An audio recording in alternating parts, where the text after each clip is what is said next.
Премиерот и честител на Радмила Шекеринска за нејзиното назначување за заменик генерален секретар на НАТО, нешто за што вчера информираше Алијансата. Но за овој потек на Мицкоски владата официјално не прати соопштение, туку самиот премиер тоа денеска го кажа во одговор на новинарско прашање поставено токму за оваа тема, зашто во јавноста беше забележливо отсуството на честитки од актуелниот државно-политички врв на земјата за именување на македонски политичар на толку висока меѓународна позиција. Премиерот, кој со години ја сметаше Шекеринска за политички опонент, денеска обелодени дека неговата влада застанала за незиниот избор за втор човек во НАТО. Како влада не само што ја поддржавме кандидатурата на Радмила Шекеринска, туку и активно разговаравме со нашите сојузници.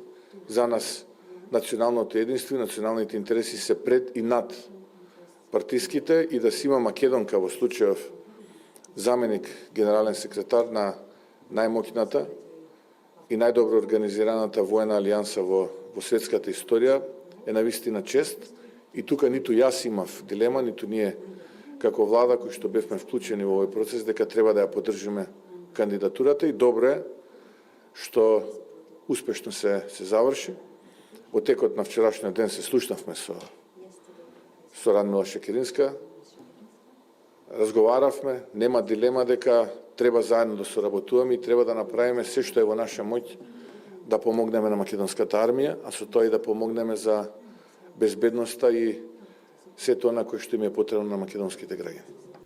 Мицкоски уверува дека немало дилема дека треба да застанат зад кандидатурата на Шекеринска и покрај политичките и како што ги нарече концептуални разлики со неа и со незината партија СДСМ.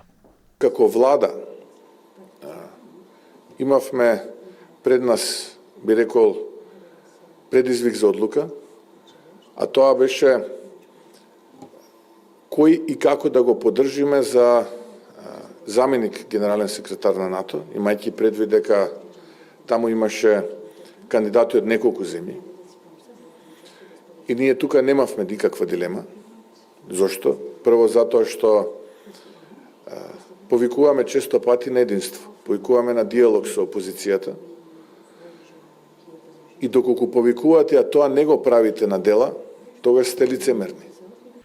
За сега од кабинетот на претседателката Гордана Сејановска-Давкова нема официјална информација дали шефицата на државата и честитала на Шекеринска, зашто денеска реагира од опозицијата велејќи дека ВМРО ДПМН и Сејановска-Давкова решиле да останат заглавени во сопствената малодушност.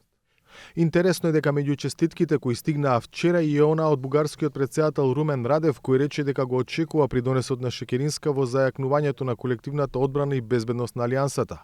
Шекеринска денеска, заблагодарувајќи се на сите честитки, порача дека со нејзиното именување на оваа функција таа ќе ја представува и Северна Македонија. Пред мене е одговорност која бара целосна посветеност и работа на теми кои се клучни за глобалната безбедност и стабилност. Ќе продолжам да се залагам за вредности кои го зацврстуваат мирот, соработката и интеграцијата меѓу земјите членки на НАТО, но и да ја представувам Северна Македонија со гордост на оваа висока меѓународна позиција.